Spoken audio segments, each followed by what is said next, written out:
ছয় শ্রেণীর ব্যক্তিকে আল্লাহ গুনাহ মাফ করবেন না।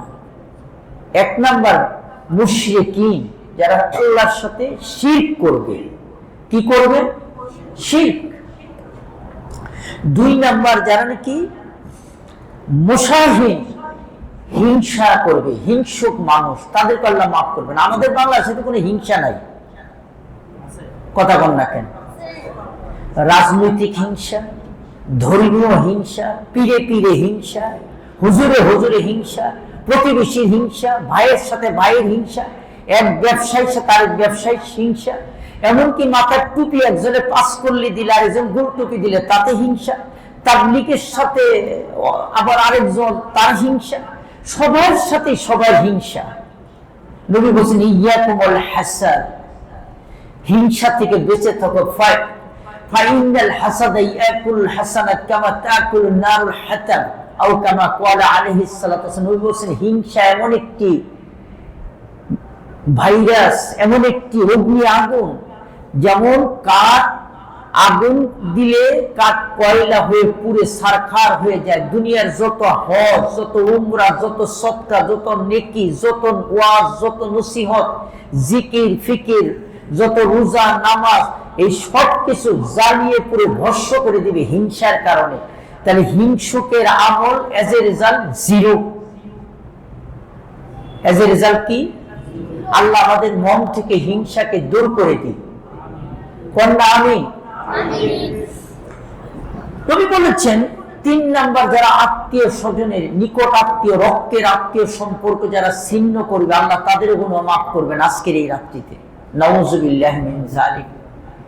আমরা একজনের সাথে আরেকজনের অনেক দিদার মহব্বত, আরে ভাই কি মহব্বত, কিন্তু আপন ভাইয়ের সাথে কোনো মহব্বত নেই। কথা বলেন?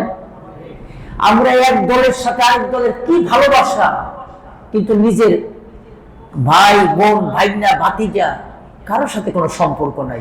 আস্তাগফিরুল্লাহ। নবী বলেছেন যারা পায়ের নিচে, গিরার নিচে কাপড় পরবে, আমাদের প্যান্ট তো সবার টাকনোর উপরে, কথা বল না কেন? আমার কথার সাথে জবাব দিবেন। প্রায় 18 জন সাহাবী হাদিস বর্ণনা করেছেন টাকনুর নিচে যারা কাপড় পরবে তারা জাহান্নামী। নাউযুবিল্লাহ।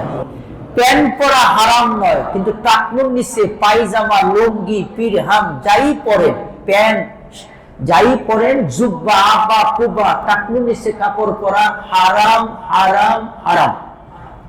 টাকনুর নিচে কাপড় পরা কাদের জন্য? ছেলেদের জন্য না মেয়েদের জন্য?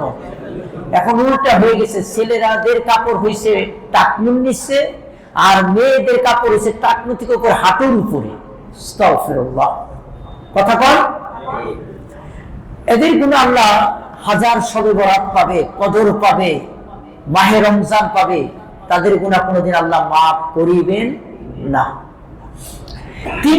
পঞ্চম নম্বর, যারা পিতা মাতার অবাধ্য সন্তান।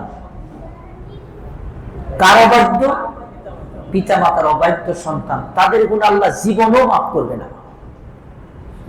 মনে রাখবেন, যত বড় পীর ধরেন, আল্লাহর পরে রাসূল, রাসূলের পরে মা, মার পরে বাবা, মার থেকে বাবার থেকে নবী বলেন হুমা জান্নাতুকা ওয়া নারুকা, মা বাপ হলো তোমার জান্নাত আর জাহান্নাম। পিতার খুশিতে আল্লাহ খুশি, পিতার অসন্তুষ্টিতে আল্লাহর অসন্তুষ্টি। আর জান্নাতু তাহতাল আকদামিল উম্মাহাত, এর থেকে দামি কথা পৃথিবীর কোন মানব দানব, কোন ধর্মীয় শাস্ত্র, কোন ব্যক্তি বলে নাই।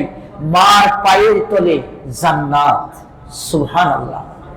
হিন্দু শাস্ত্রে আছে পিতা স্বর্গ, পিতা নরক, পিতাই পরম তপস্য, জননী ও মাতৃভূমি স্বর্গ চাইতো শ্রেষ্ঠ। সুবহানাল্লাহ।